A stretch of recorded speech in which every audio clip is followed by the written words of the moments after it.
2001 was a massive year for video games. It's often remembered as being one of the very best and most influential. It defined, redefined, and pioneered modern gaming as we know it today. New franchises were born, 3 new consoles started their lives, but on the PlayStation 2, 2001 was a peak year. Gran Turismo 3 was a landmark title developed by Polyphony Digital and showcased the PlayStation 2's power. It set new standards for realism, and just look at those visuals. They still hold up to this day.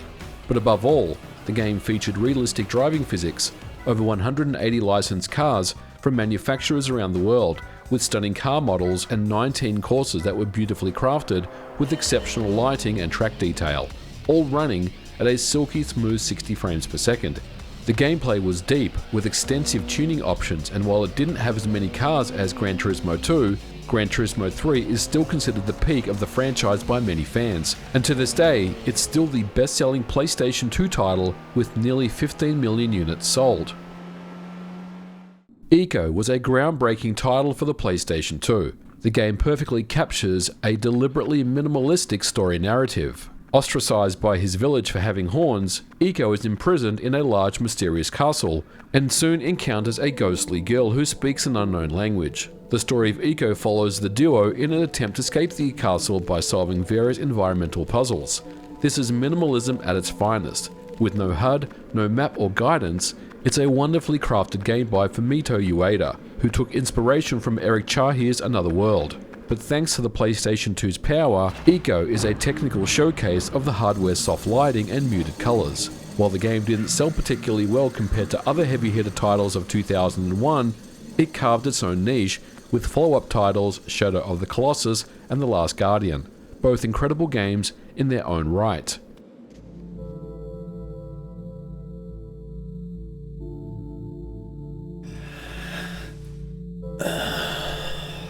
Silent Hill 2 focuses on psychological horror, with the town itself the star of the show. It's often labelled as the best psychological horror game ever made, and it's celebrated for its incredible atmosphere and approach to horror elements. There are no jump scares in Silent Hill 2, but its use of deliberate ambiguity, symbolism, and the overarching themes of grief make you feel uneasy at all times. Originally released for the PlayStation 2, it featured incredible lighting, soft shadows, and a masterclass of audio production. While the game itself only appealed to a niche audience, it has seen a recent 2024 remake by Blooper Team, which really celebrates and signifies the importance of such an incredible game.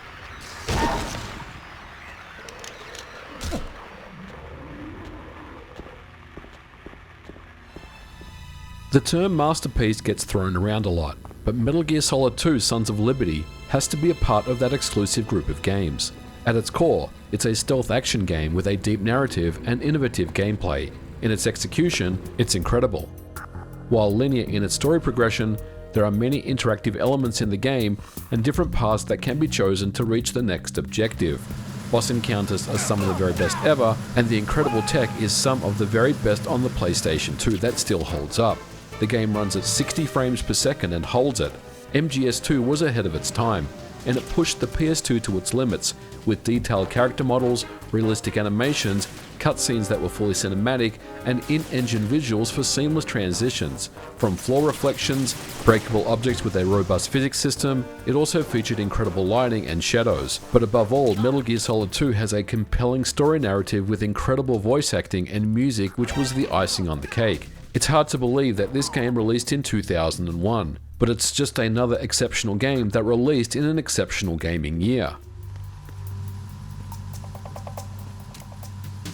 Raven. You're the man who lost a mother and a brother to evil 20 years ago. The son of the legendary Dark Knight Sparta, Mr. Dante. Devil May Cry was originally designed to be a Resident Evil spin-off game, but evolved into its own franchise, and it redefined the hack and slash genre, which at the time was typically only kept open for 2D games. DMC would introduce fast-paced combat and gunplay with a gothic vibe and a compelling main protagonist, with over 20 missions to focus its combat with some light exploration and puzzles along the way. Devil May Cry certainly takes inspiration from its Resident Evil roots with fixed camera angles, but the controls are much tighter with satisfyingly responsive combat, and it has to be one of the coolest, most addictive action games of all time.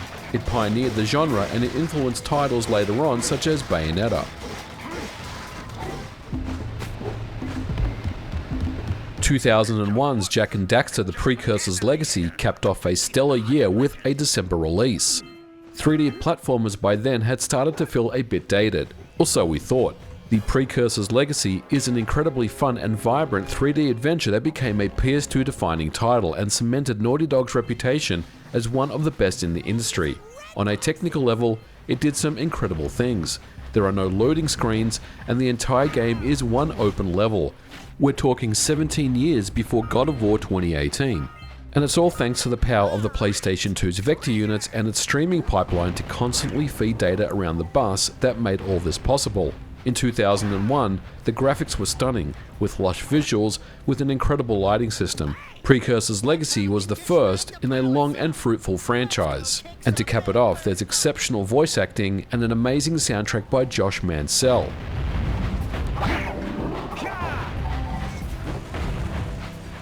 Tony Hawk's Pro Skater 3 is considered by many to be the peak of the series, and I'm not one to disagree.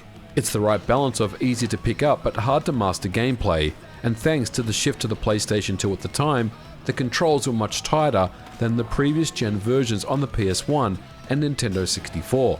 Environments were beefed up with more interactive elements, more detailed animations, and enhanced textures. Levels felt more alive, and the art direction was more colourful, with incredible skater animations, and of course, the iconic soundtrack is genre-defining, which perfectly captures the rebellious nature of skateboarding. It's no surprise that Tony Hawk Pro Skater 3 would return in 2025 with a long-overdue remaster. And at the end of the day, Tony Hawk Pro Skater 3 has one of the highest Metacritic scores of all time, sitting at a 97. As the 10th mainline entry in the Final Fantasy series, Final Fantasy X is a brilliant title of cinematic storytelling, groundbreaking visuals, and innovative gameplay. It brought a few firsts to the franchise, including full voice acting and more complex 3D visuals. The environments came with superb facial animations and lip syncing, all rendered in real-time 3D. But it's also very familiar, with gameplay seamlessly transitioning into action sequences and pre-rendered cutscenes just like on the PlayStation 1. But everything feels so seamless this time around. Final Fantasy X ranks as one of the very best in the franchise thanks to its emotional storytelling and exceptional gameplay. It sold over 8 million units on the PS2, making it a system top seller and a once-in-a-generational experience.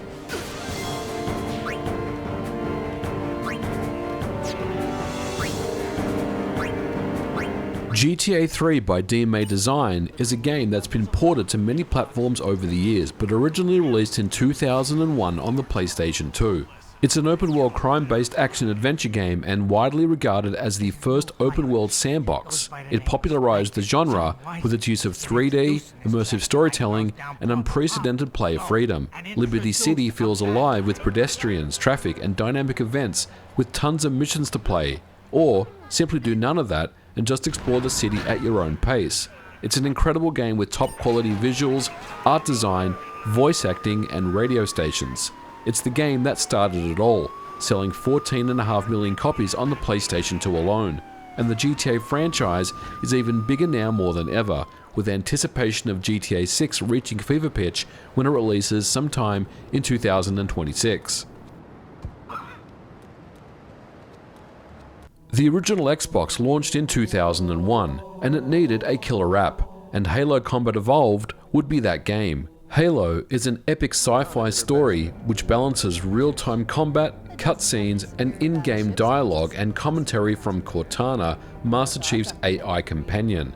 It's a first-person perspective shooter with a focus on combat, exploration, and vehicular encounters. The game is a showcase of the original Xbox's capabilities, with large, expansive outdoor levels, detailed textures, and dynamic lighting. The game's soundtrack needs no introduction. It's still one of the most recognized pieces to this very day.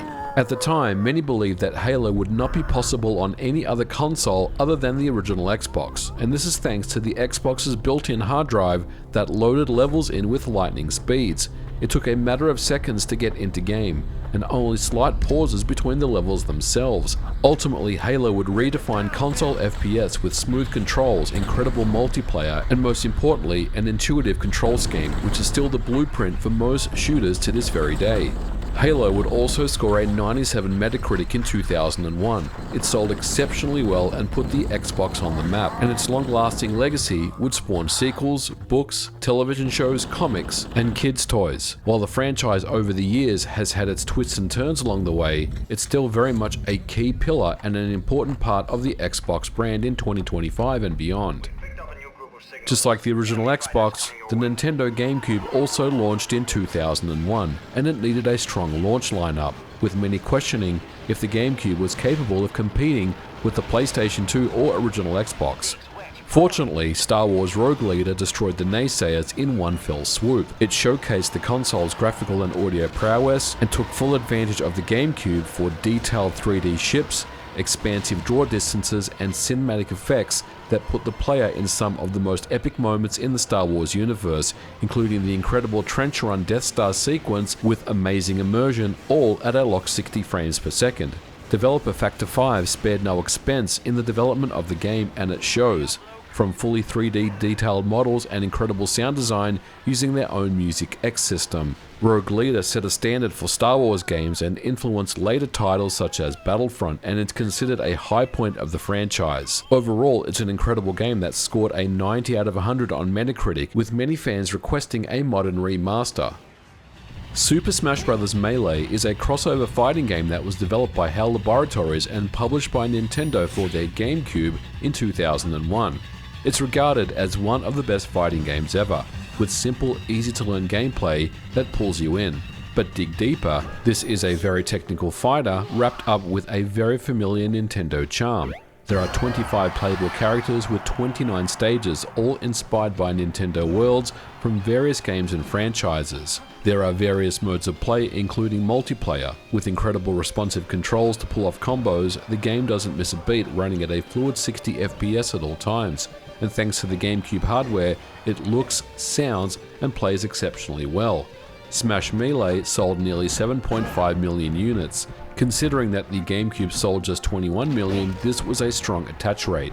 It popularized crossover fighting games with its multiplayer appeal, and was the game that created the birth of the competitive Smash Melee scene that is still going strong to this day.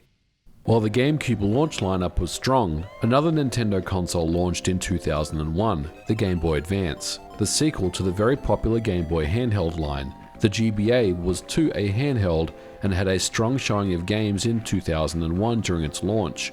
Mario Kart Super Circuit is the third in the Mario Kart franchise, and the very first for a handheld system. It took elements from both Super Mario Kart and Mario Kart 64, with all new tracks and retro tracks that could be unlocked via progression. The game is the perfect showcase of the Mode 7 style capabilities that the GBA was known for.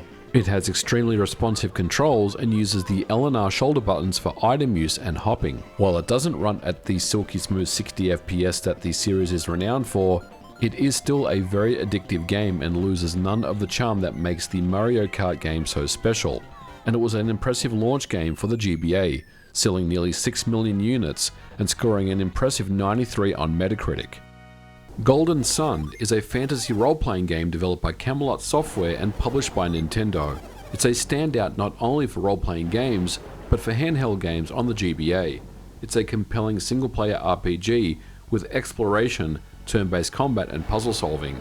Players control up to 4 characters, navigating towns, dungeons, and the overworld from a top-down perspective. As you explore through the worlds, you will encounter random battles and bosses. There's an interesting magic system known as Synergy that ties 4 different elements and can be used to solve environmental puzzles. Golden Sun is a lengthy 30-hour story, with stunning 2D backgrounds and sprites. It has a 91 on Metacritic and sold quite well for a new franchise and a 2D JRPG. And Golden Sun would put the Game Boy Advance on the map as a system that's more than capable of playing some impressive RPGs. Although the GameCube and Game Boy Advance both launched strong and a new generation had begun, Nintendo wasn't quite done supporting their last generation, the Nintendo 64. Conker's Bad Fur Day is a mature-rated action platformer developed by Rare. It's known for its adult humor, adult themes, and technical prowess. If you put the games side by side next to Donkey Kong 64 that required the N64 expansion pack for its graphical features, it arguably looks, runs, and sounds better on a standard N64. Conker's Bad Fur Day is a 3D platformer with varied gameplay, which blends platforming, shooting, and puzzle solving, as well as some minigames.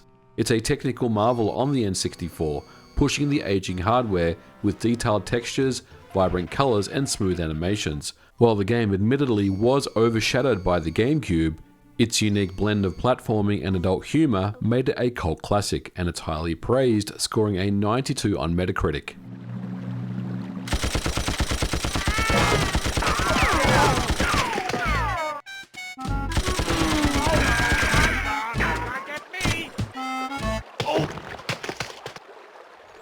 But it wouldn't just be consoles that got all the good stuff. Over on the PC, they were getting faster and more affordable. 3D acceleration was becoming increasingly more popular, and thanks to the relatively large memory and storage capacity that a PC has, many games will play best on PC. Remedy Entertainment's Max Payne is one of the best PC releases from 2001. Renowned for its cinematic storytelling, noir aesthetic, and innovative bullet time mechanics, it was a standout title in 2001's legendary gaming year. The game is set in a snow-covered New York City, and you play as Max Payne, the DEA agent turned NYPD detective whose family is brutally murdered by drug addicts. With a meaty 8 to 10 hour story, it's a fantastic action game, with the bullet time mechanic being the star of the show. It was revolutionary for the time, and it influenced games such as Fear and Red Dead Redemption. On the PC, Max Payne was stunning for 2001, and used detailed character models, dynamic lighting, and atmospheric effects. While the game did see ports to the original Xbox and PlayStation 2, both were limited in terms of visuals and contained many loading sections. The original PC version is the best one. It was critically acclaimed, sold well, and would see additional sequels. The door had been welded shut ages ago and the bomb was missing a detonator. Peter Molyneux has to be one of the most polarizing figures in the video game industry. Love him or hate him, he's undoubtedly been successful in the development of the god game genre, with the original Populous games, Syndicate, Dungeon Keeper, Magic Carpet, to 2001's Black and White. The goal of Black and White is to defeat Nemesis, which is the rival god seeking to dominate the world. In the game, you gain power by influencing the tribe of people to worship you, by performing miracles, and by training a creature avatar to act as your physical being. The narrative unfolds across 5 islands, each with unique challenges and moral dilemmas. Gameplay is quite open-ended, but by finding scrolls littered around the land, you can click onto your next objective. The game asks you to make moral choices, either be good or be evil, and those decisions will shape the world's appearance and your creature's behavior, and how your villagers will see you. Your creature avatar can be trained either by reward or by punishment, and over time will grow and develop unique personalities.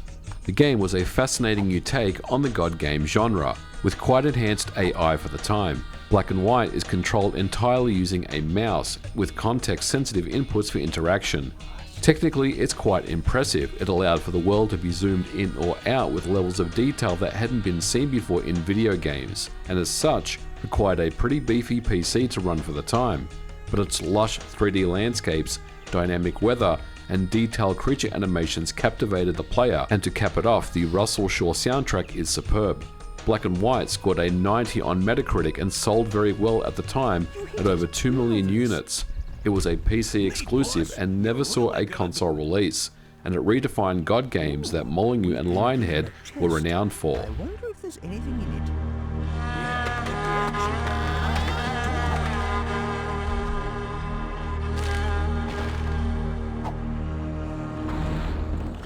And these are just some of the highest rated games for 2001. And boy, back then we sure were eating good. It's hard to imagine this many incredible games releasing one after the other in a single calendar year, especially these days where it seems like it's near impossible to ship a single game out. But whether you believe 2001 was the best year in gaming is obviously your opinion. But whichever way you believe, you have to admit it was an incredible year, no question. But let me know what your favorite year for gaming was in the comments below. And with that, that's going to do it for today's episode. Thank you so much for watching. If you like this episode, please don't forget to leave me a thumbs up, leave a comment below, and we will catch you guys in the next episode. Bye for now.